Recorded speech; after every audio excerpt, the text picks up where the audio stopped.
Alrighty, we're at the end of the week. We're doing another green crystal quest. We are bringing Fujin this time around. Fujin, being a ridiculously strong unit with her BT effect is pretty cracked, pretty nuts. And the Shinryu we rolled this week, I think, is Lightning Shinryu, so fairly unresponsive Shinryu, if I do say so myself. They don't do all that much, in all honesty. Like, I think they give themselves some buffs, and that's about it. So we're not too concerned about what these guys are actually going to be able to do overall. So here we're just gonna go ahead and do what we always do. Bring Sephiroth, bring Rem. Those two together are just nutty in a party. Bagoosh. And I think this should be a fairly easy fight. I might go into a Sephiroth BT phase just to see what that looks like with Fujin's ability, but I kind of doubt we're really gonna need it, in all honesty. So here we're just gonna delay. Yeah, because there's plenty of delay in this party, and with Sephiroth's BT effect going to be coming up soon, we're probably just going to not give these guys a turn. And that's kind of how this fight was really, I think, intended, just because Lightning re-breaks like crazy. And her turns have always been a little awkward, in my opinion. And these guys, they do have an okay amount of HP, but it's not like anything crazy, We could handle it perfectly fine. So here we're just going to Fervent below, get those stacks maxed out into LD. Just so we could, make sure that all of our buffs, our relevant buffs, stay nice enough kept. And these guys will be buffing themselves, so we should apply some framed buffs while we can. So, just to minimize the amount of buffs they actually do give themselves. Actually, I think they cleanse themselves. This was actually a mistake. This was actually a mistake, but we do have Seymour Call somewhere on the party. So, a little preemptive on my part, but it's fine. We're not really going to need... Yeah, they do cleanse themselves. We're not really gonna need to worry about their buffs, in all honesty. Like, they just give themselves some buffs here and there, make themselves a little tankier. And with how much support we're gonna be getting from BT auras and just how much damage this party can output in general, it's not gonna be that much of an issue. Now here we're just doing a little bit of charging with some Rem. And here I think we're actually just gonna swap turns into Sephiroth, and he's gonna get really fast. And here we're doing this just so we could go ahead and let's attack boost up real quick. And let's go ahead and get our BT effect up. Actually, what are these triggers for? I just realized we have triggers for our HP threshold. What is this? Does that come with the FE50? I wonder if that's like an FE50 thing that I just overlooked. I'm just noticing it now. And actually, I think the game audio is a little low. Yeah, there you go. Yeah, sorry about the audio there for a little bit. I just realized I could barely hear it. And we did that just so we could go ahead and start charging with Rem. They do give themselves an HP poison as well, but we're not really too concerned about that in all honesty. And actually, we're not really concerned about the BT phase either now that I think about it. Just because these guys aren't really going to be able to get a turn. So it's not like, just giving ourselves time in the BT is actually really going to matter, in all honesty. Because we're just going to have Rim go ham with the Cure. Here we want to swap up Fujin, actually. Fujin? Yeah, Fujin. Because we do want Fujin to get a few turns. We do have Fujin with Luna Freya Call as well, just to make her setup pretty easy with just BT into double FR, or vice versa if I really want to. So here, I think we're just gonna... No, not swap turns. We're just gonna spam Cure. Oh, and I do need to press LD one more time, actually. Because that Siphon Sphere buff's falling off. Yeah, like, the buffs they give themselves are, like, mitigating, like, 90k? But it's not really gonna matter, in all honesty. Like, we're gonna have so many turns that, I don't really think these guys are gonna have, much to do by the time, our FR time is over. So here, let's just Cure away until we're at 100. Yeah, I don't know what these thresholds are, actually. I think that might have to do with, like, Fujin getting increased HP damage or something. Oh, I was supposed to LD there. Or maybe I did already. Maybe I did. Am I crazy? I think I saw the one turn buff, but I think that's actually just Siphon. Yeah. We do have Builder Magic. Okay, never mind. Overreacted. Overreacted. Yeah, we do also have the Pandemonium summon just to increase our damages during launch. We're not launching yet, but we're about to change that. Yeah, 1 million. Whatever. Actually, I probably should have switched up to Sephiroth just so I could get what's his face's call on. But we should be fine. Actually, Fujin coming up right here. I think we should be fine if we just go for a Metsu. Yeah, because if Fujin's right here, that means we could get one more turn just to get rid of these pesky buffs. So we don't want them to mitigate us that much. So here, let's go ahead and get our handy dandy Seymour calls. He's so good, he's so good. Then the upcoming banners, I don't think I'm actually all that interested in what they're offering, to be honest. Like, I think it's what, Kirin and Fusoya is up next. And between the two, I'd probably go for Fusoya in all honesty. Just because I think Fusoya with this paralyzed mechanic's pretty cool. Like, I like the idea, I like the idea. And here we're just, let's get our BT effect, our Nagi going. This is just gonna get our launches. And then from there, I think it's just gonna be Beatdown City. Because these guys don't really offer much in terms of mechanics. So when I saw this fight, I was like, okay, a little bit of an easy one this time around. When they throw Bandersnatch and stuff, that's when I think you have to reroll and hope for the best, depending on the color you're doing. And here we should just go straight into FR time, and that should be as easy as beat them down. Yeah, as you can see, their turns are nowhere to be found. Bugoosh.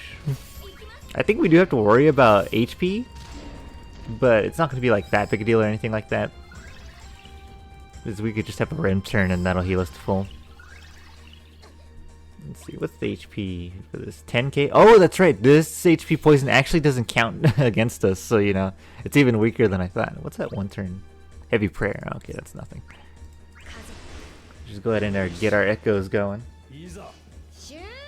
And I forgot how good Lunafreya call was at setting up, but I just realized that we were a little loaded on buffs, because I don't see Sephiroth and Rem with double buff. Or actually, am I a doofus? Hold up, is this heavy prayer? Oh, this is heavy prayer. I'm a doofus.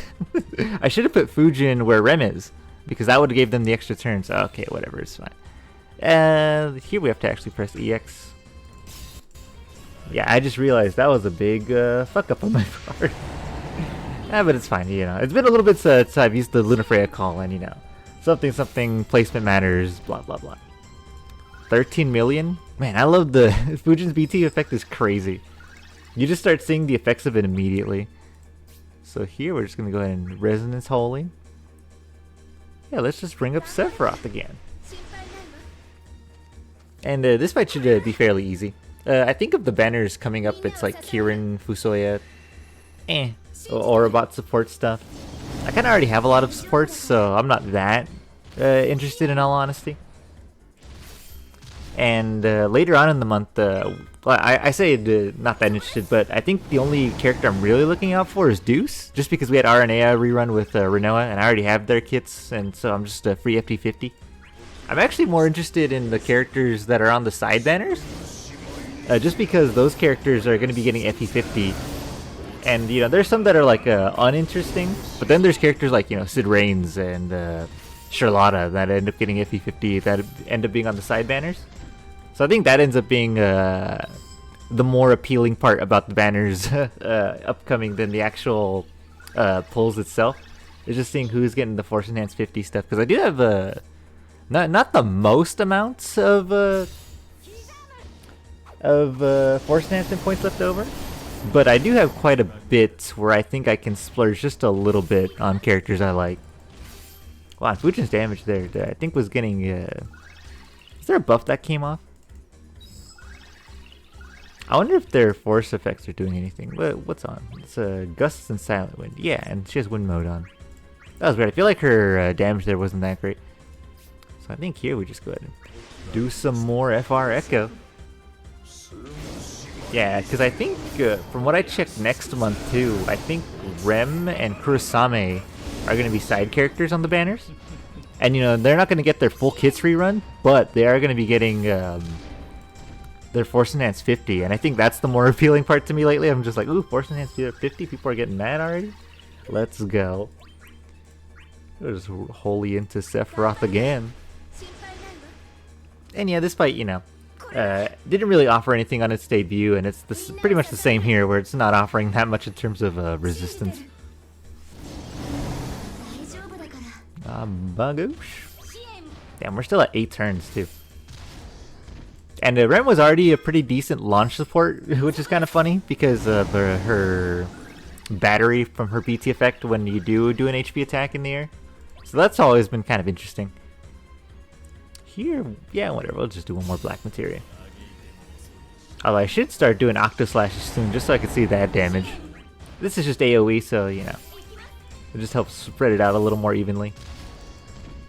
Then Rem charging Fujin's EX is pretty good, because Fujin's EX is actually pretty good when it's hitting like a truck. Tai. Yeah, in this fight, you know, it being the way it is, it doesn't really offer that much in terms of resistance, but I feel like it's always been like that, so nothing new here.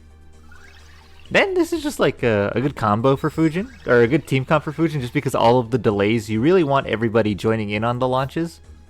Yeah, let's just Octo Slash. So, you know, having a Sephiroth just delay like crazy, and then just Rem spam a bunch of turns and then delay. You know, you're basically always going to ensure your 64 million. Yes. Yes, this is the kind of damage output we like to see from a support unit. Just to make the DPS look ridiculous. Yeah, because that BT effect from Fujin just doubling the wall damage, basically. I don't know if it's doubling, but I know it does an absurd amount more. Yeah, Rem not exactly, you know, the best damage dealer out there, but you know, she's not she's not even a damage dealer. She's just support. And I was checking how much I need for the green crystal room 2 to be done, and I think it was roughly around 7,900 points I need. So we should be done with that, because I have 3,000 of the blank brilliance crystal, whatever you want to call it. Yeah, that guy just popped. Let's see how much I could do with this final Octo Slash. It's probably going to be the same. It's probably going to be like 60 million. Bagoosh. Yeah, but I think it's like around 7,900 that I need to do to finish off the green crystal room to get a green crystal, or to get a crystal passive. And I'm not sure if I'm going to use all my rainbow brilliance on that. I might just use that to unlock some passives and other crystals I'm not working on, like maybe black crystal for Golbez. But yeah, we'll go to the crystal room. We'll see how we're gonna do things. All right, so at the green crystal chamber, I think we're still working on just getting the final parts of these outer nodes. So you know, look, because all these attack nodes are very pesky out of the way.